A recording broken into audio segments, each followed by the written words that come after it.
going on, everybody? It's Left on Red coming back at you.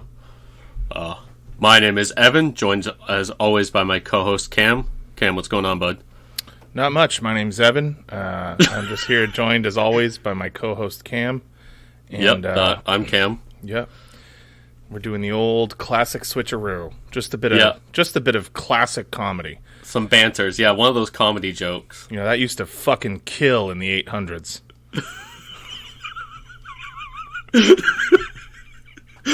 What really made that joke, which none of the people listening to this will see, is the look on your face when you said that. I would like to apologize in advance to our listeners, because we almost had to record an episode named Evan Has COVID. But turns out I just got a classic throat infection kind of thing this week, not COVID. One of those legacy illnesses. As they used to say in 800, ye old... Consumption. This is an 800-themed episode. Yep. So my voice might be a little bit rough, and I might be coughing here and there, but I'll it's okay, I apparently have the sniffles, so... yeah. We'll get through it. Yeah. It's February, and we live in a cold clime. True. Yes, this is very true, yeah. Yeah. Well, so the Oscars are bullshit. Let's just get that out of the way. Yeah, I'm surprised that you even have opinions on the Oscars. I haven't thought about the Oscars in, probably since I moved out from living with my parents. Yeah. Well, yeah. Me and friends of the pod, Patrick and Ian, we were giving out our grievances in our group chat for a while because of it. I'm not surprised that Licorice Pizza isn't getting more love. Paul Thomas Anderson did make the movie The Master, which all those Hollywood sicko perverts that are Scientologists probably blacklist him for that. Sure. And then Card Counter, I'm sorry, that was my number 2 movie of the year. And got it's no not love even whatsoever. Not even mentioned. Nothing. That's Paul Schrader. He co-wrote Raging Bull and Taxi Driver. You know? No, nobody understands the plight of the really fucked up guy. Taxi Driver. That's that Jimmy Fallon flick, huh? What the fuck? Oh man. I did read something that apparently the Academy is making an effort to promote films that actually had wide viewership. Yeah. So what was there was another big one that got nominated that I was surprised by, but I don't know. The Power of the Dog is the one that had a shit ton of nominations. That was a Jane Campion flick that's on Netflix. Maybe that was, I don't know. About a bunch of really creepy sex perverts living in the Old West, or the recently Old West. That sounds good. Yeah. I mean, that's sort of just my life, so if you want to see a movie about how I live, I guess go see that. Yeah, a creepy sex pervert living in Montana in 1920 or something. Yeah, that's pretty much me. Yep. You kind of nailed it. Yep. Every single detail. Yeah, dude, just bada bing, bada boom, bada bing, wow, right down the list. Whoa, man, I didn't realize that I was the subject of a biopic, but here I am. Flattered, for sure. Yep. I was just eating pasta out of the fridge. I had class from 4 till 6:45, and then you were like, "Cool, I'm just getting home. I'm gonna have a nice dinner, and then hoping to start around 7 if that's okay with you." And I was like, "Yeah, that sounds great, man. I'd love to do that." And then I ran downstairs.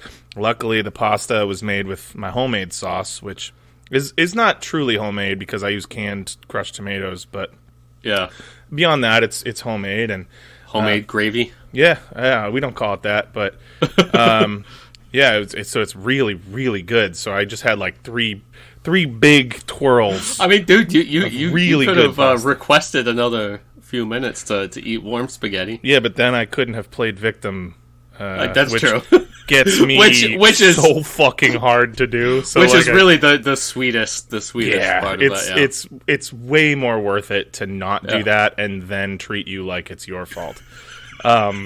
We have such a toxic friendship dynamic at this point that I can't even pretend it's anything else. I just like guilting you. Like, it just feels good. And it worked. I'm sitting here, I'm like, oh, well, I've kind of poor forgot fella. about that. No, it just feels good to do that to you. Yeah, I know. You do it to me. It's a mutual, disgusting It's the habit only thing we've that gets you developed. hard at this point. Yeah, Without that, you need the Blue Chews. well, it's either that or videos of myself. I have to watch videos of myself, but when I was a kid. Like, it's weird. Okay. Oops. All right, so anyway, we don't do ads on the show anymore. We just talk about weird shit now. That's the new MO. Maybe in the summer, when the vibe is a little different, we'll do ads again. We're not really doing ads anymore, folks. Yeah, it's just gotten dark and weird. We're on a darker, weirder kind of and before we get into the bloody business of the episode, it's just weird, dark bants. Yeah. I play Wordle every morning, but like it doesn't make me feel good. Yeah. Oh, you play Wordle? Yeah, I've been playing for a few weeks. I play, for the listeners at home, I go into work at 6 a.m., so I take like breakfast around like 8:10 or something like that. So while I'm eating my plain Greek yogurt, I play Wordle. Get my brain juices flowing, you know what I'm saying? Yeah, that sounds hideous. Do you know what I'm saying? Well, just like the way you framed it sounded kind of fucked. Like a plain Greek yogurt at 8 a.m. and you just... Yeah. It's good. I don't know. Wordle sounds worse when you put it that way. It's good. I like it. I look forward to it. That's cool. So have you ever not solved the puzzle? I have only once failed. So I've failed twice. I've been playing Wordle for 5 weeks. Yeah. I've failed twice, and I'm actually not. So I think my whole family thought I would be really good at Wordle. Yeah. But I'm actually not very good at Wordle. I'm routinely in the 4s and 5s. I've had a bunch of 2s and 3s, but like I'm routinely in the 4s and 5s. I feel like the 2s are luck. That's usually the 2s are luck. Part of why I'm often in the 2s and 3s, the 3s and 4s, is because I guess kind of quirky words for my. Fair enough. Part of why I suck is because I routinely guess weird words to start. Like, I don't play strategically. I don't. My whole family. We have a group chat. And my whole family is like, oh, you got to guess a word with as many vowels as possible to figure out what vowels are in it. It's like, that's fine, but if you do that, you're never going to get a 1. And I'm gunning for a 1. I want a 1 one day. So I guess weird words. I guess words that, like, aren't a strategic good first guess, but someday, you never know. Yeah. But that also bites me, like, every single day, and I end up with, like, having a really hard time. I get a lot of first guesses that yield me nothing. Really? Yeah, or like one I yellow. usually at least got like one letter. Yeah. In the first one. Not me. Oh, well, anyway. Anything else going on with you? No, that was my pop culture reference for the day. Nice. No, I'm just doing school and this and work, and that's it. I have anything to contribute. I have nothing. And frankly, throughout the episode, like I can't even guarantee that I'm going to be much fun. Okay. I can guarantee it. I will. Yeah, you'll either be fun or obnoxious. Well, I feel like my obnoxious is usually pretty fun. Well, it depends on the perspective. From your perspective, maybe. Yeah.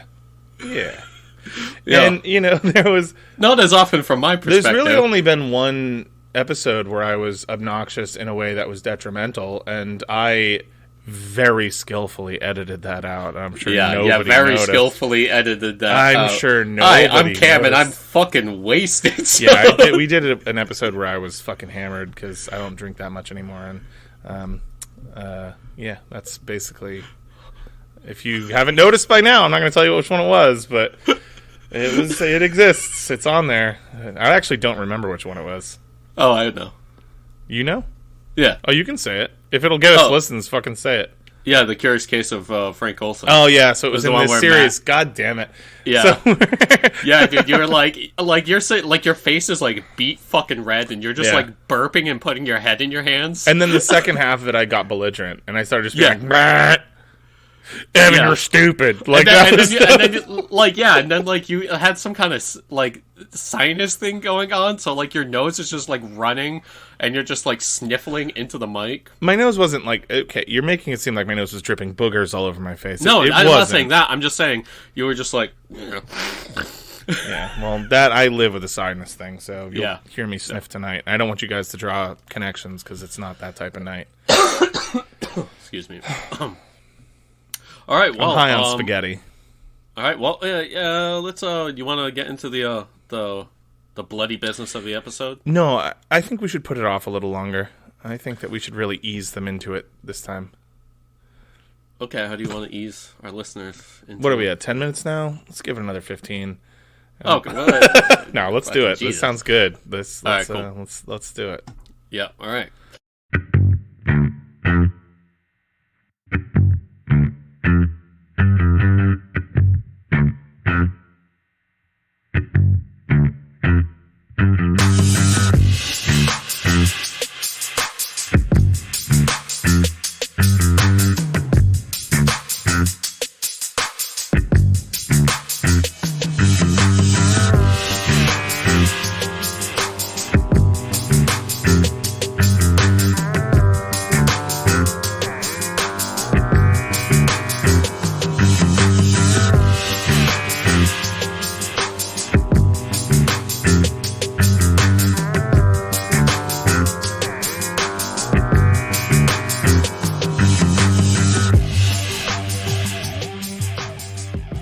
Okay, so for today's episode, this is actually one that I've been really excited to do because when I started, way back in episode 24, when we did the first American Utopia episode, even before I started this series, I had this one chambered. I knew, down the line that I was going to do an episode about basically, the first two really successful coups by the American security state, which were Iran in 1953 and Guatemala in 1954. Mm-hmm. So I guess to say that I've been excited to do them, maybe, that's tonally not the right word. But, fucking amped for overseas coups, bro. Yeah, right. But I definitely, this is one of the ones that I had envisioned way back when I started, drawing up the blueprint for this. So, last time when we talked about the last American Utopia, mainly we went over how Allen Dulles was, after World War II, he wasn't quite in the CIA yet, but he was kind of moving some pieces behind the scenes, including getting involved in the Italian elections of 1948. And we also talked about certain things like Operation Splinter Factor, which was when the United States goaded Joseph Stalin into basically just mutilating this family because he knew that they had connections to Allen Dulles, and he sent them basically east. These were friends of his too, and he sent them behind the Iron Curtain just to get basically gulagged and just to fuck with him being Stalin. And and then we talked about how Dulles and some other of the spooks in the nascent security state stole an election in Italy, and that was really kind of the precursor to what would come out just a few years later. But yeah, so going to 1952 here. Now this is the ascension of the Eisenhower-Nixon administration. At this point, the Dulles brothers had finally succeeded at staking their claim in the federal government fully, as they now controlled the CIA and the State Department. They had been jockeying behind the scenes for these positions, but Truman, he didn't trust the Dulles brothers. For all of his faults, that was one rare moment when he was actually smart. But so at this point, this administration was now the current embodiment of the power elite, as C. Wright Mills would put it in his 1956 work, dubbed the Power Elite. Appropriately named. Yes, the duly named, yes. So this administration was the culmination of the work that had been done for decades by the corporate powers in Washington. Think back to part 1 when I discussed Smedley Darlington Butler and how he states he had been a henchman for capitalism, dating way back to before World War I, with America's wars that were fought solely for capital. This was now the administration of the permanent war economy. The major corporations, the state, and the military establishment were put into one single structure. And I would like to say this has been a project that long predates the Dulles brothers or the Cold War or even American hegemony. Think back to Cam's episodes on the Opium Wars in China. This is when the corporate interests of, e.g., the British East India Company, were used as the basis to wield the power of the state to engage in warfare against another country solely to get that country addicted to the products being sold by the British corporations. This is an early example or an early hint at what would become the basis of the deep state as it is now understood. It's this synthesis of, of money, corporations, and state power. Right. Yeah.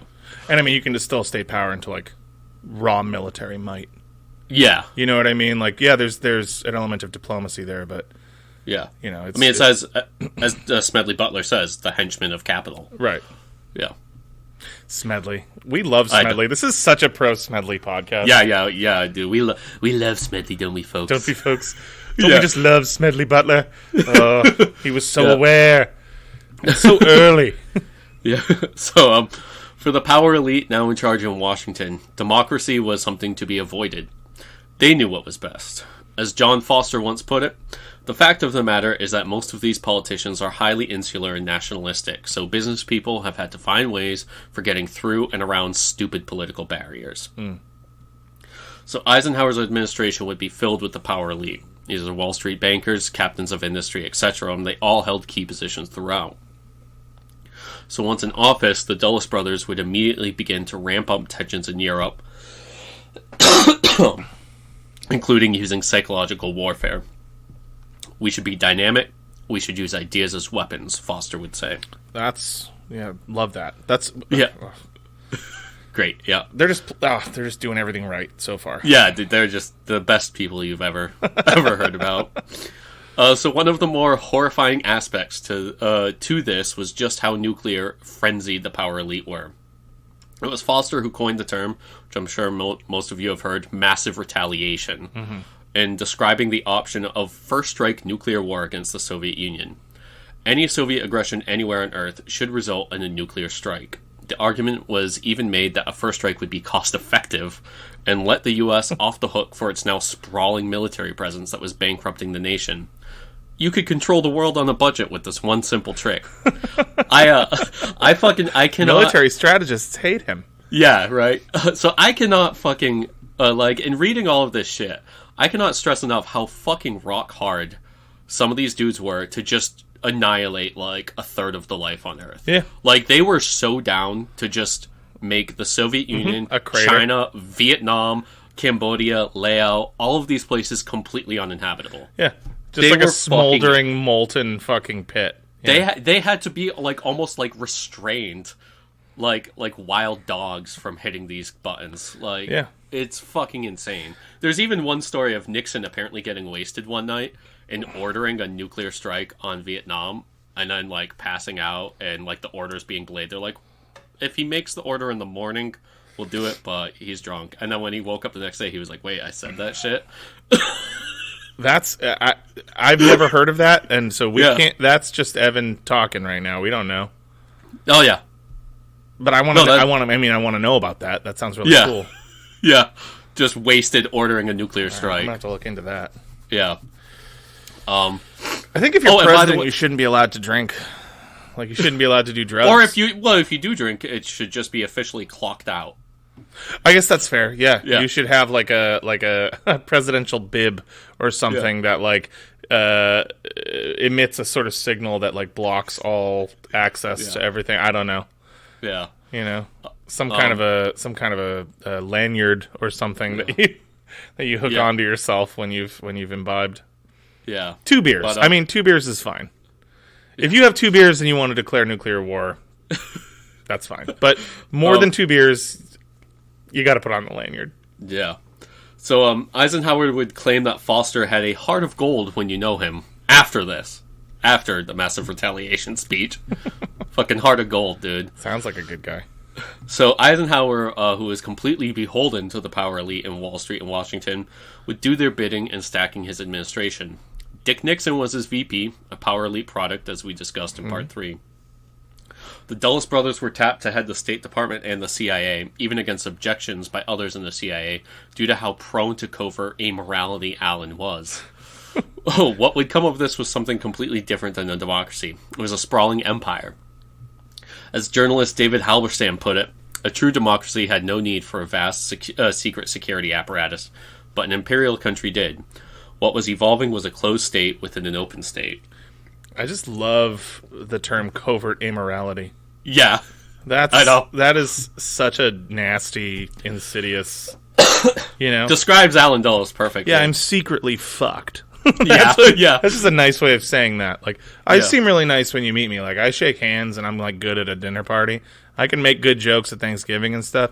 I'm secretly a pervert. Yeah, I am a quirked up white boy, though. Busting it down sexual style. Yeah. But, was he goaded with the sauce?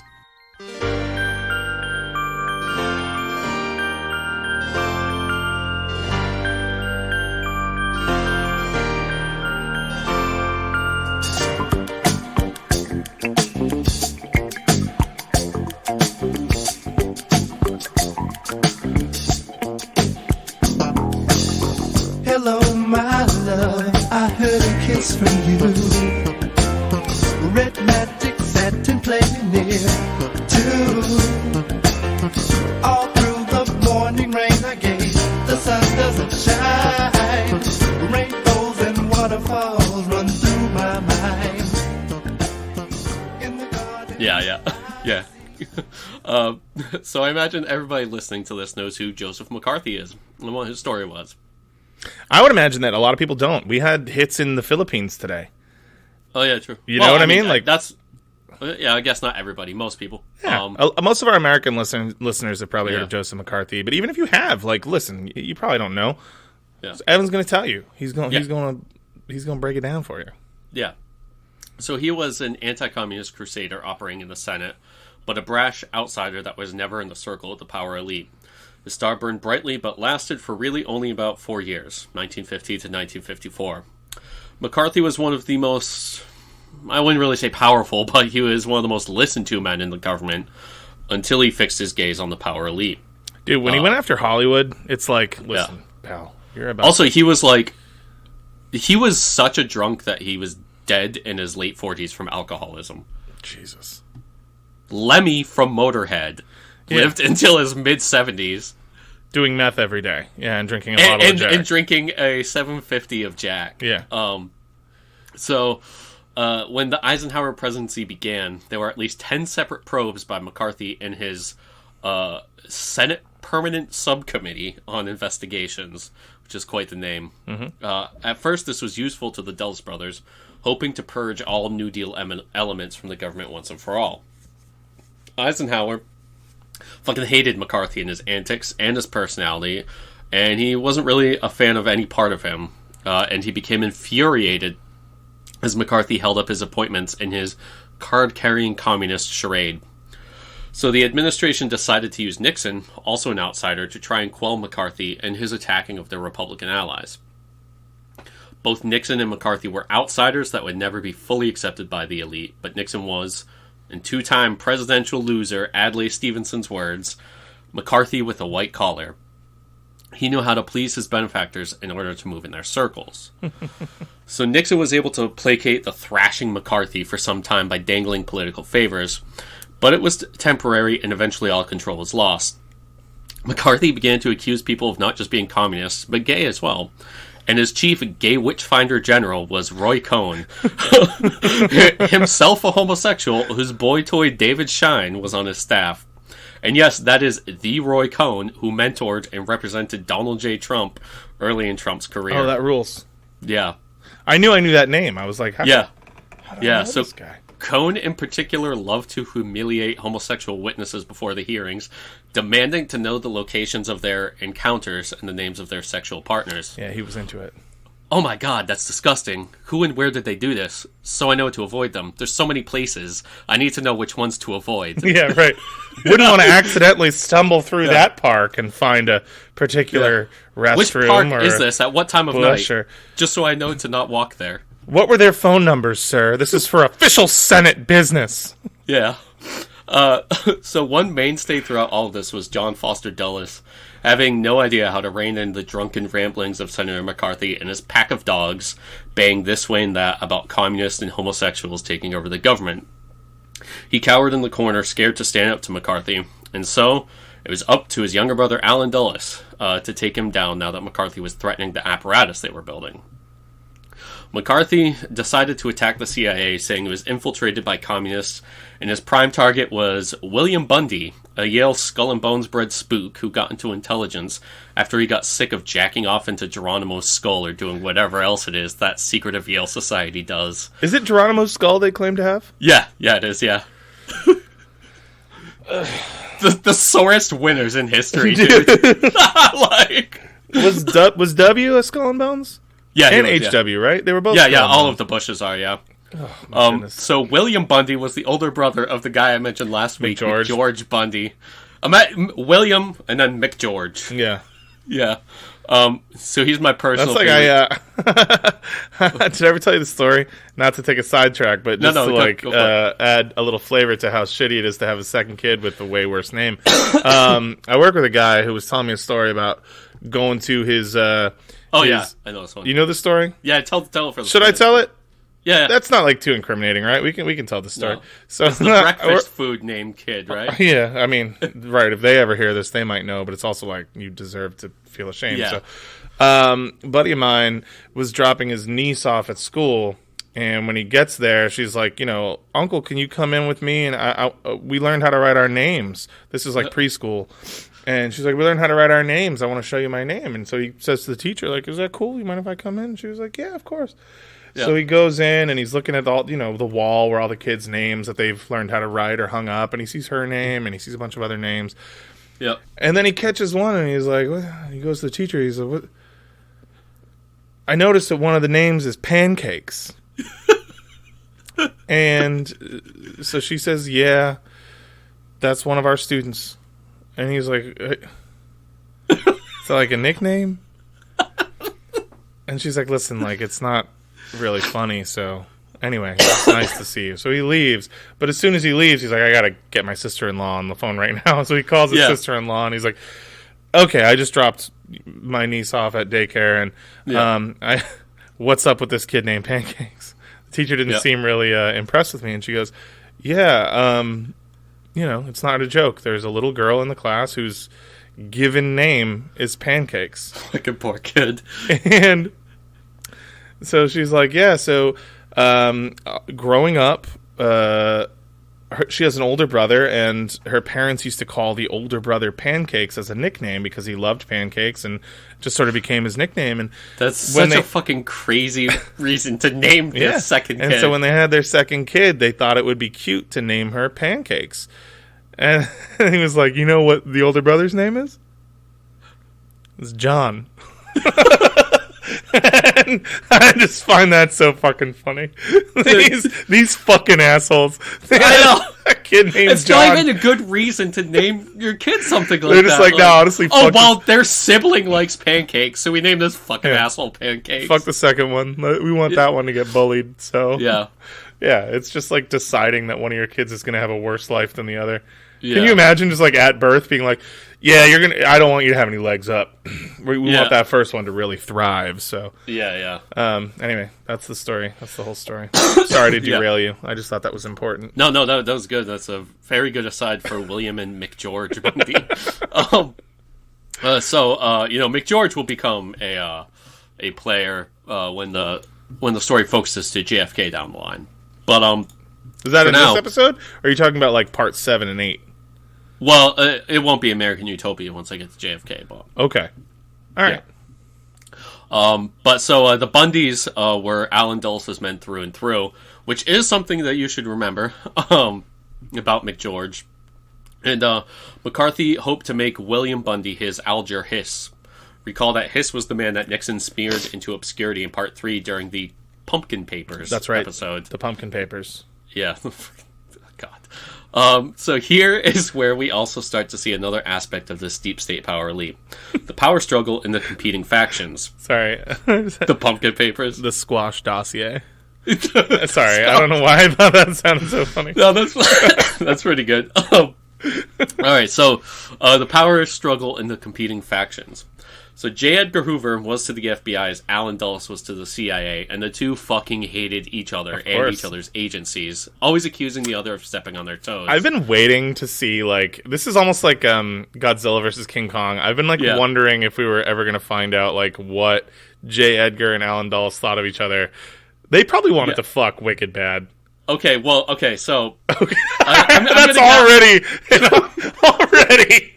I am about to get pretty salacious about J. Edgar Hoover, so I'll probably do, like, in the future more of, like, Hoover versus Dulles. But yeah, dude, they were rock hard. There was tension. There was some tension in the room. Dude, yeah, they were ready to fucking suck. There was, like, some episode 3 of Euphoria, like... Yeah. Do you watch Euphoria? No, I've never seen it. Fair enough. Anyway, so Hoover kept a massive collection of information on Allen, and he, i.e. Hoover, was constantly feeding information to McCarthy. CIA agents were even convinced the FBI had bugged their phones, including Robert Amory, the top intelligence analyst at the agency. So the CIA, though, kept just as much of a file on Hoover in the FBI. James Angleton, that's Jimmy Jesus, James Jesus Angleton, that's right. Counterintelligence spy master, would say penetration begins at home, and with Hoover, that was more than just spy penetration. And he would claim any intelligence agency that did not keep a close eye on its own government wasn't worth its weight in salt.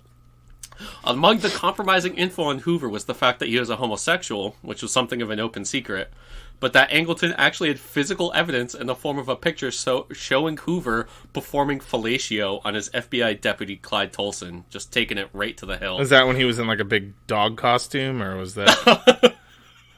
Is that The Shining joke? Yeah. No. No, that's just... It's just me, just thinking of fun ways to suck a guy's dick. No, it was The Shining. It was Shining. So... this piece of evidence was always kept dangling to limit the damage Hoover could do to the CIA. So they would let him get a little uppity, but anytime he started to do some real damage, they would just kind of show him the picture. Yeah. And he'd be like... Oh, so what you're saying is that the CIA was better than the FBI at this point? Oh, I mean, they were definitely stronger, yeah. For sure. Okay. So I guess better is a weird word to use, but... Yeah, they were both dog shit. But so Dulles himself kept a massive file on McCarthy's sex life, and rumors swirled that he notoriously haunted gay hideaways in Washington and Milwaukee.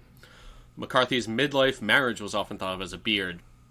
There were also plenty of rumors about McCarthy liking underage girls. The entire battle between McCarthy and the CIA had an undercurrent of salacious sexual sordidity. Man, that is exactly the type of alliteration that we've been working so hard to achieve on this podcast. Yeah. I like it. Wrap it up. Let's end it. Neat little bow on top. Yeah. So once Dulles began battling McCarthy, he would just completely stonewall him when McCarthy would subpoena a CIA man.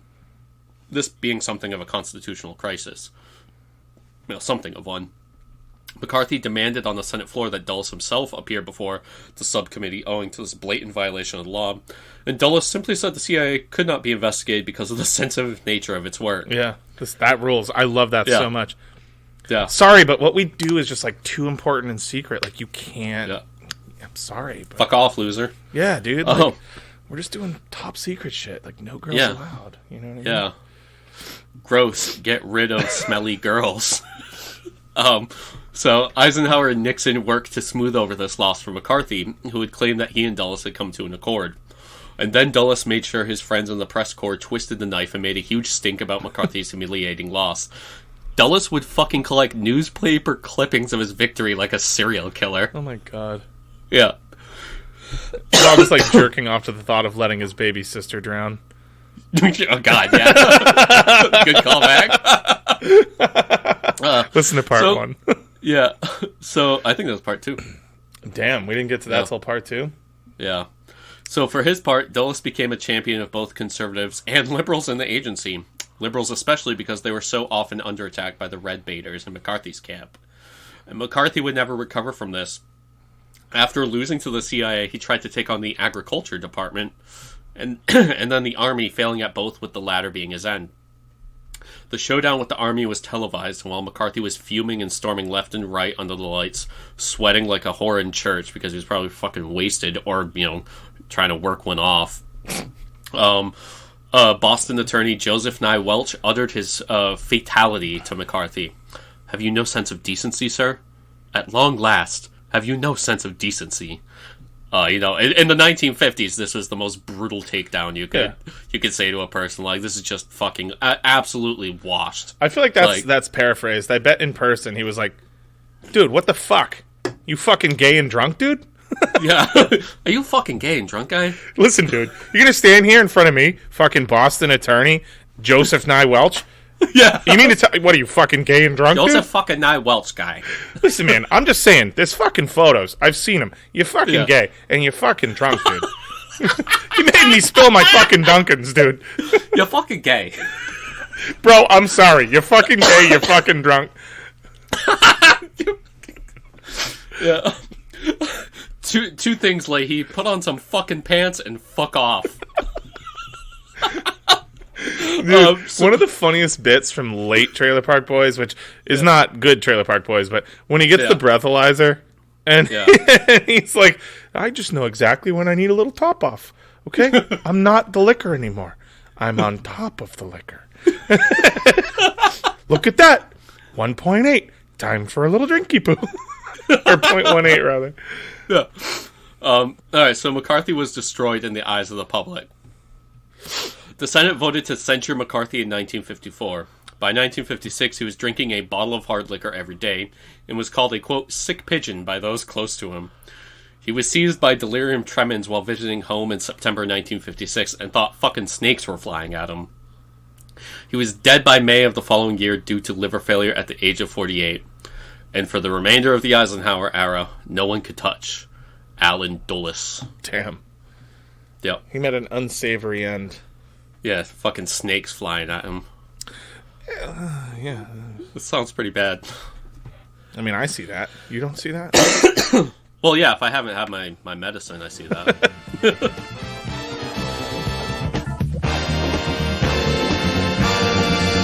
There is only so much oil in the ground. Sooner or later there won't be much around. Tell that to your kids while you're driving round downtown. And there's only so much oil in the ground. We can't get loose without that juice. Can't get loose without that juice. If we keep on like we're doing, things for sure will not be cool. It's a fact we just ain't got sufficient fuel. 'Cause there's only so much oil in the ground. Sooner or later there won't be none around. All right, so let's go to Iran in 1953. So as we discussed in episode 3, the Italian elections in You said Iran. And now we're going to Italy? Well, yeah, we'll take a detour to scenic Italy. Unbelievable. So the Italian elections in 1948 were the first real attempt by the fledgling intelligence apparatus in America to install a pro-American government in another country. While this was not a coup in the way that the CIA would become so famous for, in just a few years, the communists were on the verge of total control of the government before the United States began funneling huge amounts of money and propaganda into the country in support of the Christian Democrats. Now here in the 50s with Allen Dulles' ascendant, real regime change would become a staple of American foreign diplomacy. It would be to the Hotel Excelsior in Rome that the young leaders of Iran, 33-year-old Mohammad Reza Pahlavi and his 21-year-old wife Queen Soraya, would flee in the night with just a small retainer and a few possessions. The Hotel Excelsior was an opulent hotel for the rich and powerful, including Hollywood insiders like Humphrey Bogart, Lauren Bacall, Audrey Hepburn, and Gregory Peck. John Wayne once claimed that he had a one-night stand with Marlene Dietrich on the staircase itself. Okay there, Pilgrim. Yeah. Let's hike those britches down. I don't fucking know. I'm trying to think of like what it would be like to fuck John Wayne. I almost just said John Wayne Gacy. Like, God. I'm just trying to think about what it'd be like to just hook up with John Wayne Gacy, dude. You know what I mean? Yeah. Clown makeup? No clown makeup? Does he hit me with a hammer? Does he not? I don't fucking know. Yeah. So the hotel was famous for its association with the spook community, being a favorite rendezvous for espionage agents. Licio Gelli, the leader of Propaganda Due, or P2, a Masonic lodge that would pull the strings in Italy for years behind the scenes, kept a sequence of adjoining rooms at the hotel. The CIA connected men engaging in covert anti-communist business in the hotel would enter room 127, do business in 128, and leave from 129. Allen Dulles himself favored the Excelsior, and while on vacation with his wife Clover in Switzerland, he suddenly told her they needed to go to Rome, and they got to the front desk at the same time as the young Iranian couple. Frank Wisner, who I've mentioned as one of these early famous CIA spooks before, and who would play a prominent role throughout the 50s as Deputy Director of Plans, DDP, Diamond Dallas Page, would claim that Dulles said... would claim that Dulles said to Pahlavi, "After you, Your Majesty," while claiming it was all a coincidence. Right. Of course, Dulles' arrival was I say that to every tan person I see. That's just how I am. Yeah. I doubt he would use that word, tan. Right, but Yeah. you know. Yeah. So I'm no Joe Rogan, all right? I'm not gonna get myself in trouble. got him, dude. Yeah, dude, right? We call that punching up, okay? That is true comedy. Yeah, exactly. So, of course, Dulles' arrival was not a coincidence. Mohammad Mossadegh, Prime Minister of Iran, had just royally pissed off the British by nationalizing the oil fields of the Anglo-Iranian Oil Company after taking office. MI6 was raging back at Iran because any intelligence agency in the West is really for is protecting capital, and so Mossadegh shut down the British embassy in Tehran. Well, the Brits then turned to Washington for help, because, the Brits by this point were useless without America. And by the following morning of the Dulles-Mossadegh meeting, the CIA would be funding and leading the mobs running through the streets of Tehran. Literally stories of some of these people having cash directly handed to them from CIA agents still in their pockets. That's awesome. Both Dulles brothers had extensive ties to the oil industry through their law firm, Sullivan and Cromwell. Which we've all heard of, right? That's still a company. Yeah. Yeah, no, they're still a thing. So they were more than happy to help out the Shah with his prime minister problem. The Shah himself had brokered a lucrative deal for Dulles and his clients in the 40s to modernize his country's infrastructure. And so Dulles was even more willing to repay Pahlavi. However, Mossadegh would come into power on the back of anti-imperialist fervor, and Iran's parliament voted not to sell the country to American capital. And this pissed Dulles off and made him hostile to Mossadegh. Eisenhower, for his part, and Foster's predecessor, Dean Acheson, liked Mossadegh, and Eisenhower initially rebuffed the Dulles brothers' desire to topple his government, hoping to bail them out instead. The Dulles brothers took the stance that Mossadegh should help British oil initially, but Eisenhower scoffed at it, and Mossadegh just offered compensation to the company. Mossadegh's position, by the way, was supported nearly unanimously by Iranian parliament and the people. So, in all sense, it was a democratic decision by the country. But again, the power elite doesn't like democracy, and so the Dulleses decided to reframe it as a Cold War battleground. Allen painted Mossadegh as a Moscow stooge who, if allowed to remain in power, would give 60% of the oil on Earth to the bloody communists. Of course, Mossadegh was an Iranian nationalist, waging war against imperialism in the Third World. But lying has always served empire and capital well, so why not turn to it here? As the coup was being planned, the Shah issued a royal decree dismissing Mossadegh at the behest of Washington, and in his place he named Fazlollah Zahedi, a general that was imprisoned during World War II for Nazi collaboration. They're always able to, dude, they can call on these Nazis like they got them in Pokeballs or something. Yeah. Just fucking constantly. Yeah, it's rumors. Now this was illegal, as only Parliament could remove Mossadegh, and so the Prime Minister declared that he was compelled to take full power due to an intended coup. So it was at this point that the Shah fled to Rome. After the mass demonstrations began in the streets of Tehran, the CIA planted agents as supporters of Tudeh, the Iranian Communist Party. It should be noted again that Mossadegh was not a communist under any stretch. He was a liberal Iranian nationalist. But Washington was desperate to make the demonstrations appear to be influenced by Moscow. Some fucking things never change. There it is. So, these CIA provocateurs, under the guise of Tudeh supporters, began attacking mosques and priests in order to discredit the group.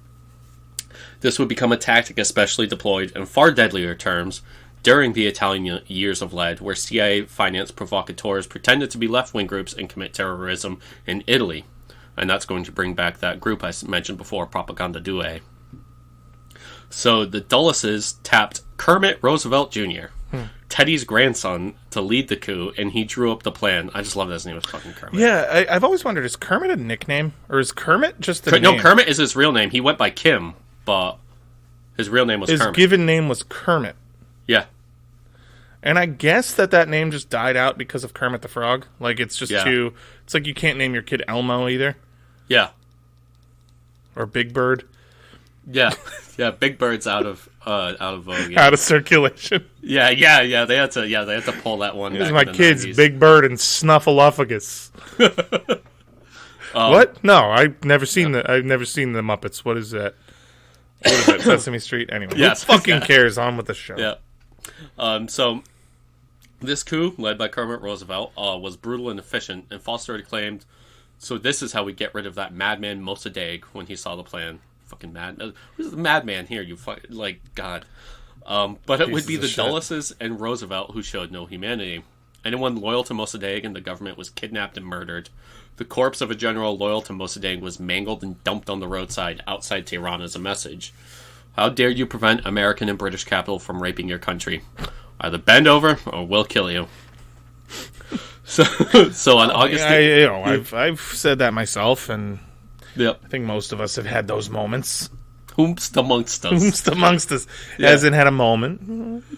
Well, maybe, had a couple drinks, saw a couple You want things. what you want, you threaten murder. It's not it's not the end of the world. Okay. Everybody knows you're not serious. But if you don't do it, I'm fucking serious. Captain of the swim team? Not a problem. Sweep it under the rug. He's just a kid. I mean, come on. So, on August 18th, Mossadegh supporters roamed the streets and took control of Tehran and expelled the Shah. However, Mossadegh bent to pressure from the West. You never fucking trust them. That's the thing. You never. You should always stand your ground. Yep. So he had his people removed from the streets in order restored under protest from the West. This was his mistake. By the following day, the CIA-backed mobs packed the streets, and Mossadegh retreated to his house, which was quickly surrounded by the coup. U.S.-built artillery was outside his home, and after a couple hours of fighting, the American-backed coup won out. One of Mossadegh's officers was literally torn limb from limb by the mob, and democracy in Iran was officially over. So remember this whenever anyone tells you that the U.S. gets involved on the side of democracy, or that is ever its goal. It's not. It invades and topples regimes in order to install whomever will let American business ransack the natural resources of the country. Yeah, and we almost exclusively support authoritarian regimes. Not almost. Absolutely exclusively. There's not a single example of us supporting... Yeah, I guess fair enough. But, I mean, like, the Korean War is a good example. Iran-Contra, this is part of that. Like, we pretty much exclusively fucking support dictators. Yeah, whoever will allow U.S. business to come in and privatize and just strip mine everything in the country. Yeah. Exclusively. Mm-hmm.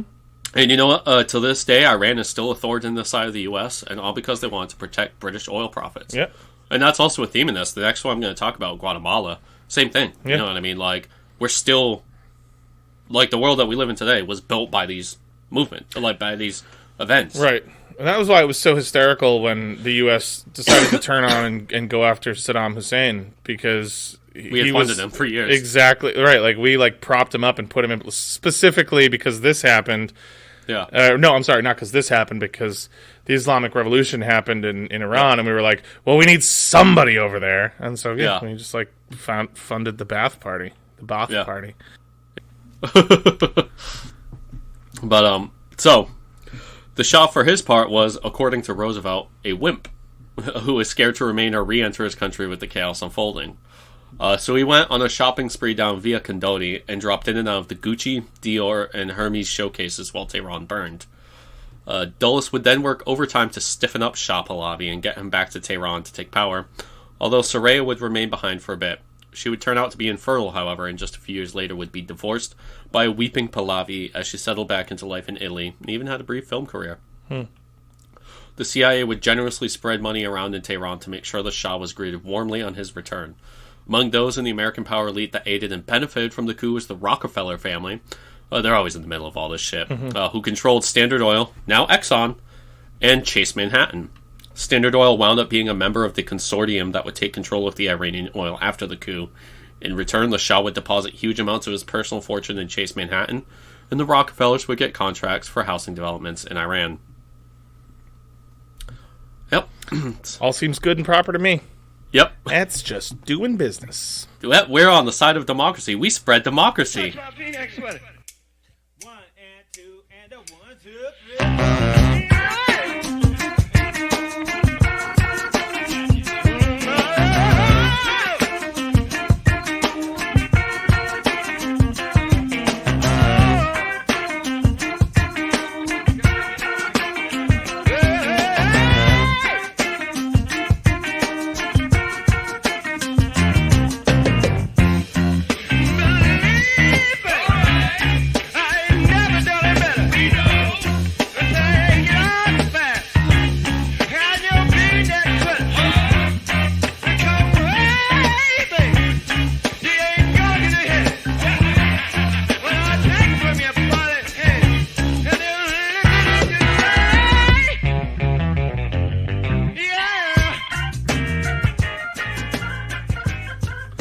Jesus Christ, man.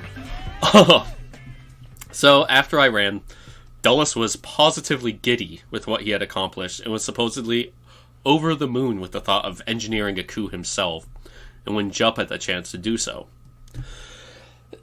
So in something that still persists to this day, the US media was entirely compliant to the CIA and its director, scarcely mentioning Dulles' appearance in Rome, and never being willing to draw the connection between the CIA and the coup. Dulles had friends in the press, and he leaned on them to overlook the CIA's role and to share in its enthusiasm. The press refused to use the word coup and instead called it a popular uprising. Let's get some spook alarms going for current events. Wee wee. Yep, like Navi and Ocarina of Time. Hey, listen. The overturning of democracy was called a, quote, cause to rejoice. Dope. Love that. So once Mossadegh was out of the picture and the Shah reinstalled, the oil fields in Iran were once again divided up by Western oil companies. Roosevelt himself would leave, and I say leave in quotes here because, much like the mafia, you never actually quit the agency. But he would leave the CIA in 1958 to join the management of Gulf Oil, where he would take charge of cooperation with foreign governments, including Iran. Wow. Yeah, gee, I wonder if he was still working for the CIA at this point. I wouldn't say so. Yeah, definitely not. No. So, for their part, the Oval Office, the CIA, and the State Department were in rapturous celebration after the coup, and an internal CIA memo said it was a day that should never have ended. While giving his presentation on the success of the White House, fucking Roosevelt would look at Foster leaning back in his chair and notice his eyes were gleaming, and he seemed to be purring like a giant cat. I don't care for that. Yeah, it's terrible. That's a weird image that I don't like. Yeah. The Shah would unleash hell on his opposition in the state with his secret police, the Second Bureau, and later the infamous SAVAK to root out subversion. With direct assistance from the CIA, thousands were rounded up, tortured, and executed, including by primitive methods of beatings, whipping, smashing of furniture on heads, breaking of fingers, and even the kabani, or being hung from hooks, like while alive, yeah. The Two-Day Party, Iran's communists, obviously did not fare well. Mossadegh was put on a show trial for treason, although he defended himself by saying his only crime was defying imperialism. He was sentenced to solitary confinement and then banished to his rural village under guard until his death a decade later. And Pahlavi would rule Iran until the infamous revolt in 1979 led by Islamists. The insane jubilee at the massacre in Iran is completely emblematic of this power elite stance now globally. The Eisenhower administration would repeatedly threaten to use massive retaliation of nuclear weapons at any given chance. Eisenhower, over his terms in office, would end up having myriad health problems, including a heart attack and a stroke that would often leave Foster and Nixon in charge, two men that were not known for backing down from using any means to defeat communism. Eisenhower nearly launched nukes at the end of the Korean War, a horrific war that saw massive usage of biological and chemical weapons by the U.S., and that saw millions of Koreans massacred by the American-led troops, and that I think should be thought of as a genocide by America. I mean, seriously, like, what was it, like 10 20 million Koreans, something like that, died over the course of the war. It's a lot. Yeah, I mean, they like completely like carpet bombed and just destroyed entire cities. Yep. Like Pyongyang. Incheon. Yeah. Just like completely leveled, and had to be rebuilt. Yeah. So, and then, the dictator the Americans propped up in South Korea just like disappeared and killed tens of thousands. But anyway, nukes were nearly used in Vietnam at Dien Bien Phu in 1954 to aid the French, and were nearly used against China over the islands of Quemoy and Matsu in 1954, and nearly against the Soviet Union over Berlin in 1958. Foster continually tried to force the issue. The Chinese strikes would have killed tens of millions, which Foster was apparently slightly taken aback by, but, just was still willing to do. He's like, damn, that's more than I thought. Let's fucking do it. Right. Well, that's pretty fucking devastating, huh? All right, well, fuck it. Let's roll. It's in motion. Let's roll on Shabbos, dude. The French were apparently, like, shocked at the suggestion to use nukes in Vietnam, and they, like, quickly rebuffed, and we're just like, what the fuck? Are they fucking serious? They're like, if we nuke them, then that doesn't help us, because it just destroys the territory we're trying to hold on to. We can't turn them into glass. You're just nuking them for the sake of nuking them. Like, fucking psychos. So C. Wright Mills would claim that, just like the Nazis before them, the national security leaders had institutionalized and bureaucratized violence and were completely dehumanized from the shock of it. So after the death of Stalin and the ascendance of Nikita Khrushchev, the latter would remark on a summit in 1955 when he met Eisenhower that John Foster Dulles was actually the man in control of Washington, as he would continually slide notes under Ike's hand, and Ike would read it before making any decision. Khrushchev found it difficult to imagine how a head of state could allow himself to lose face like that in front of delegates from another country. He said Ike was like a dutiful schoolboy allowing Dulles to do the thinking for him. Oh, jeez. And as David Talbot puts it in The Devil's Chessboard, the Eisenhower-Dulles administrations operate on twin levels of psychic violence and actual violence. Foster continually threatened nuclear war on enemies, and Dulles just went around assassinating and coupping any individual or government he thought would lead to the benefit of capital. Of course, during the 1970s, commissions investigating the illegal activities of the fledgling agency, including their assassinations of one U.S. president and one hopeful president, the CIA would paint itself as inept and incapable of actually performing its own tasks, saying that while they had hoped to assassinate people like Castro or Trujillo or Lumumba, they never actually succeeded because they were inept or beaten to the punch. A blatant lie, and also one still repeated in limited hangouts today. So for the Lumumba one, Patrice Lumumba, there were multiple ongoing assassination plots, one of which had Sidney Gottlieb going to poison Lumumba, and when he arrived in West Africa, Lumumba was assassinated in a different CIA plot. And he was like, well, what the fuck? I spent all this time planning this assassination. And now I just have to take LSD on my own? Now I just... Fine. Now I have to trip by myself here? I'll just do this LSD. Nobody gives me any respect. I play the street life because there's no place I can go. Street life, it's the only life I know. Street life, and there's 1,000 parts to play. Street life, until you play your life away. You let those people see just who you wanna be, and every night you shine just like a superstar. The travel life is played, a 10-cent masquerade. You dress, you walk, you talk, you're who you think you are. Street life, you can run away from time. Street life, for a nickel or a dime. Street life, but you better not get old. Street life. All right. So, now let's go to Guatemala in 1954. Sure, yeah. So on the night of September 9th, 1954, Jacobo Arbenz fled Guatemala City after being ousted in a military coup. Arbenz was a social democrat who had won election to the top position in Guatemala with the promise of land reform and wealth redistribution. As he fled from the country through the airport in Guatemala City, he was reviled by the Guatemalan aristocracy and heckled throughout the airport, where he was forced to strip down to his underwear by the new military regime. He and his family made it to the airport as a decoy car was blown up by assassins. The CIA helped organize the hostile party at the airport to make it look more like the country hated him for the American press. However, Arbenz had been well loved by the peasants and workers of Guatemala. The Arbenz family had just spent nearly 3 months in the Mexican embassy in Guatemala City that was so loaded with refugees that typhus and other diseases had broken out. Among the CIA disinformation campaign used to oust him, Arbenz was smeared as a pawn of Moscow, as a butcher of political foes, rich coming from the spooks in Washington, that he had personally raided his country's treasury, and that he was sexually captivated by the male leader of the Guatemalan Communist Party. All those gay communists again. But, none of it was true. When the CIA stormed the presidential palace after Arbenz fled, they got all of the sensitive information about Arbenz that they could. That Arbenz's father had killed himself, that Arbenz had once sought treatment for alcoholism. The agency found this information lacking in sensation, so they added them with their own fabrications, and they made sure the world knew.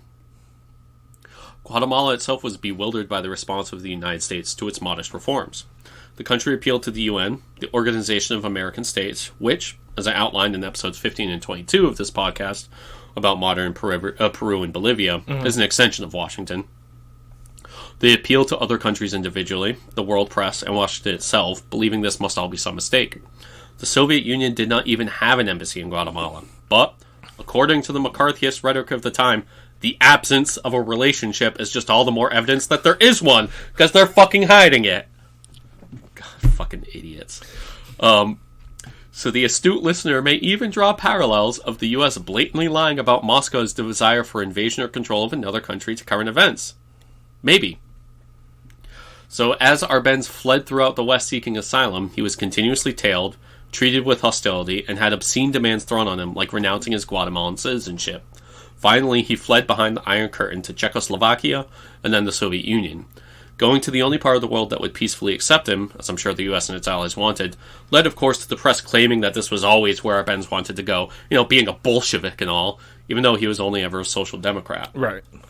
And for his part, Arbenz fucking hated life in Eastern Europe, as it was cold and sunless.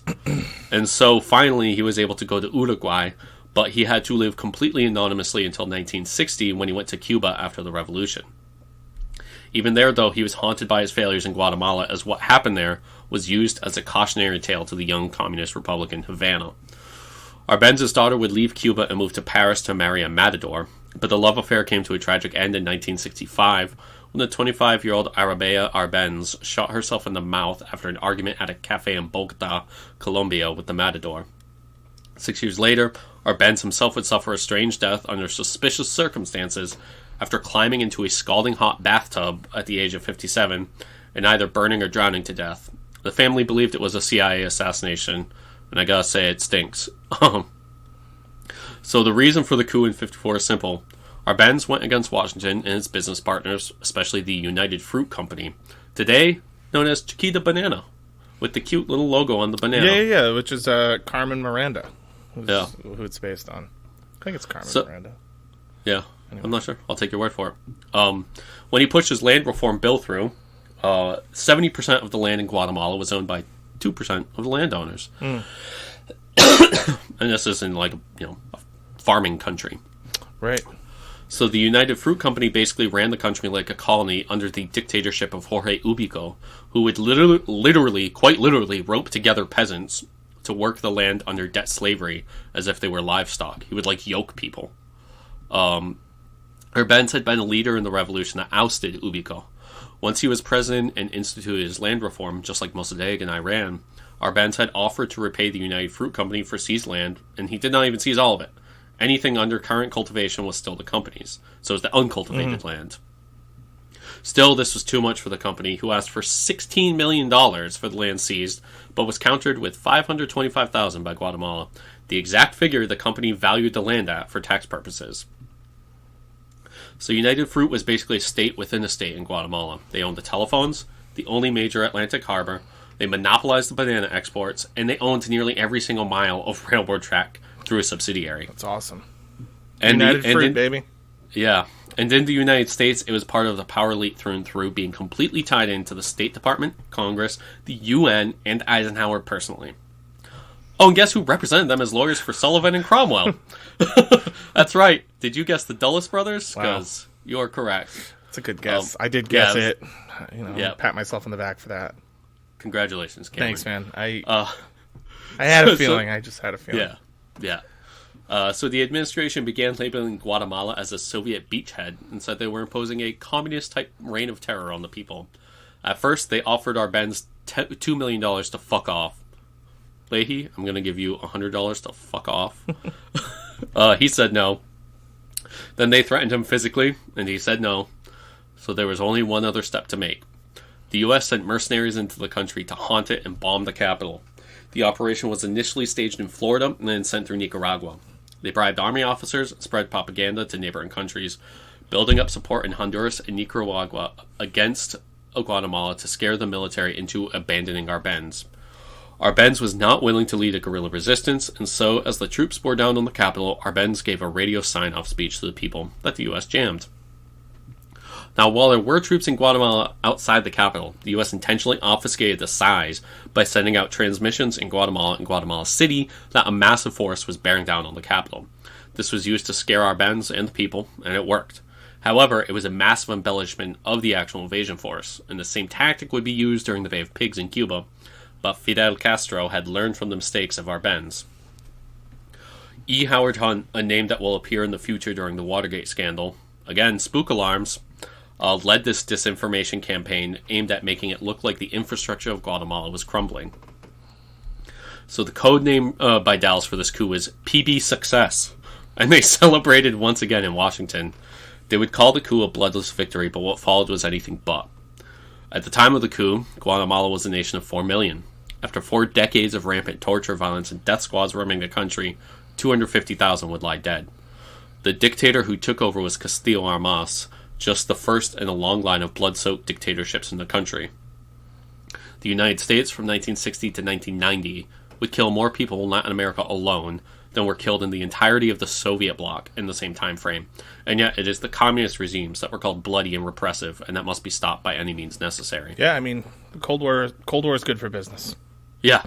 Killing is good for business. Yeah. Yep. That's why they're building up another Cold War. Yeah, that's what I'm saying. Like, yeah. We're doing it right now.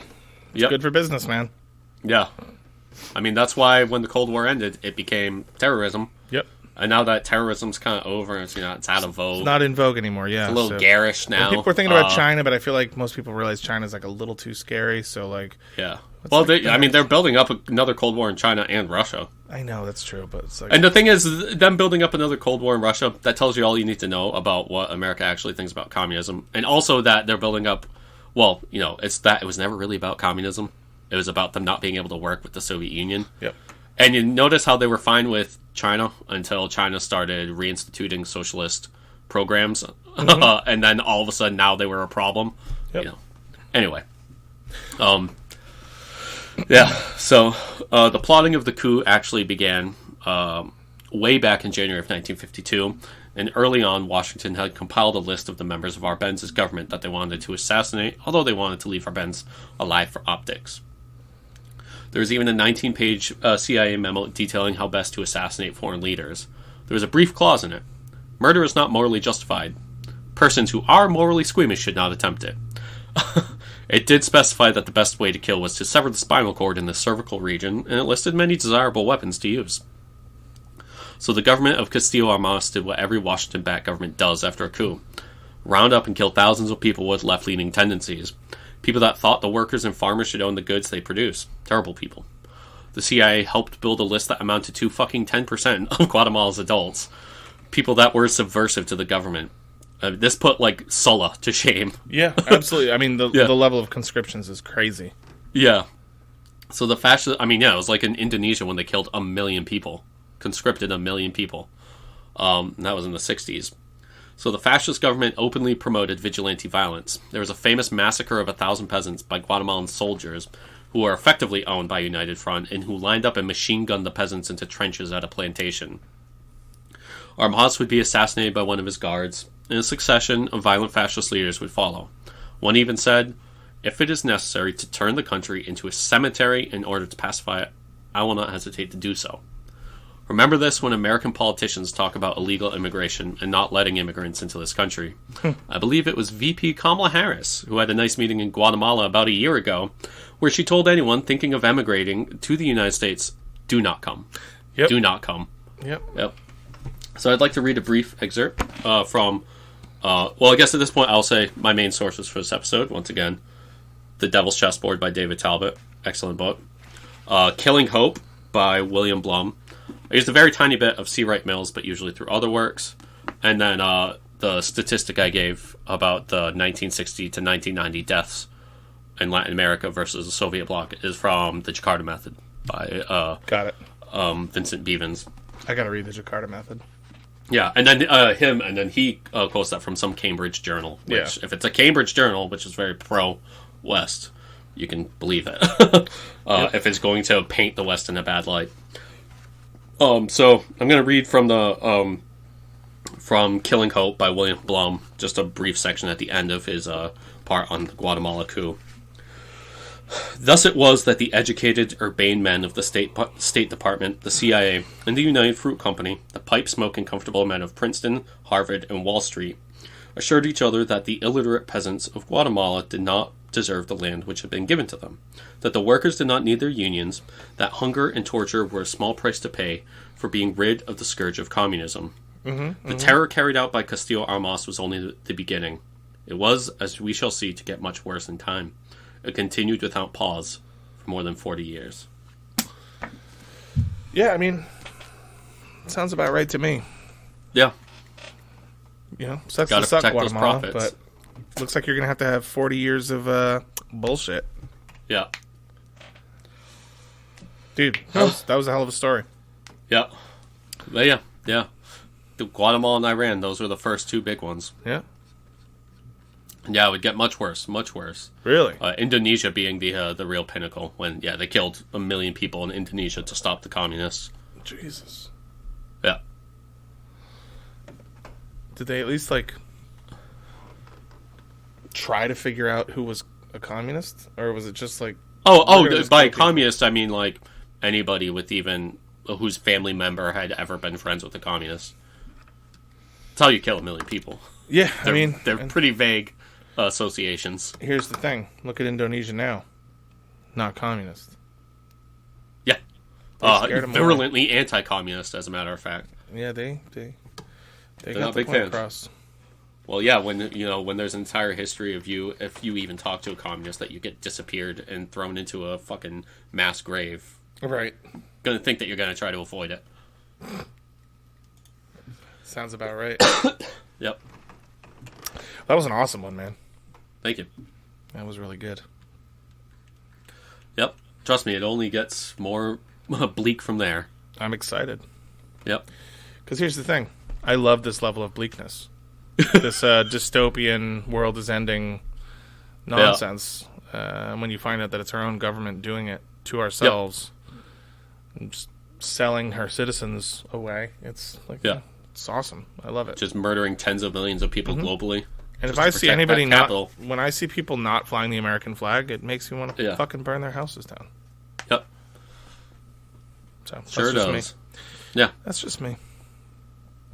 All right. Anyway, anything you would like to add?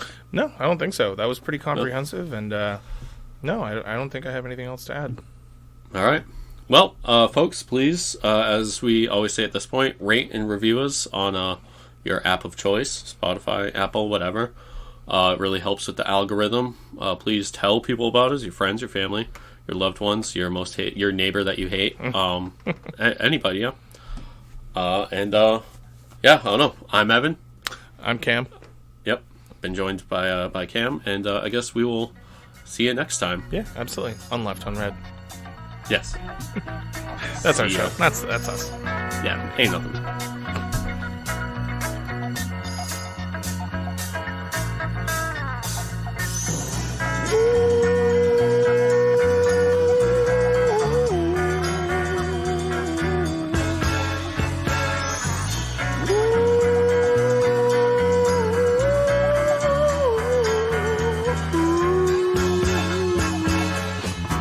I was the third brother of five. doing whatever I had to do to survive. I'm not saying what I did was alright. Trying to break out of the ghetto was a day-to-day fight. Being down so long, getting up didn't cross my mind. But I knew there was a better way of life, and I was just trying to find. You don't know what you do till you put under pressure. Across 110th Street is a hell of a tester. Across 110th Street, pimps trying to catch a woman that's weak. Across 110th Street, pushers won't let the junkie go free. Across 110th Street, woman trying to catch a trick on the street. Ooh, baby. Across 110th Street, you can find it all in the street.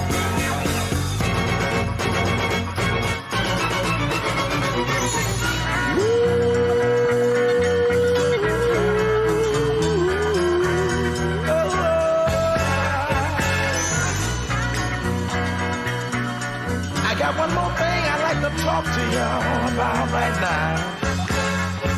Hey, brother, there's a better way out. Shorting that coke, shooting that dope, man, you're copping out. Take my advice, it's either live or die. You got to be strong if you want to survive. The family on the upper side of town will catch hell without a ghetto around. In every city you'll find the same thing going down.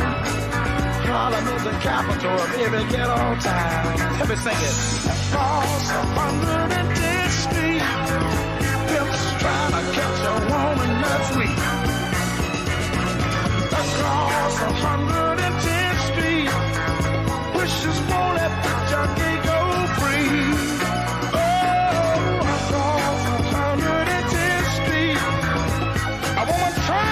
Catch a trick on the street, ooh baby. Across 110th Street, you can find